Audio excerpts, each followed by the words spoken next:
यसै garland plan हो तपाईँहरू कति प्रायः त आउनु भएको छैन होला आउनुहोस् यहाँ फुटबल म्याच चाहिँ एकदमै डह्रो हुन्छ मेरो घरदेखिको लगभग 4 किलोमिटर चाहिँ पर्छ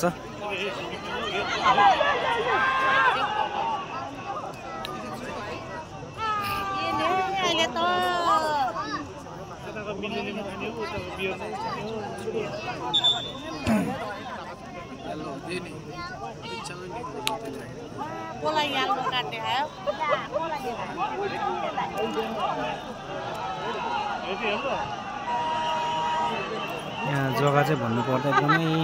राम्रो छ माथिनिर हेर्नुहोस् न डाँडाहरू यहाँ घुम्नुको लागि नि एकदमै राम्रो छ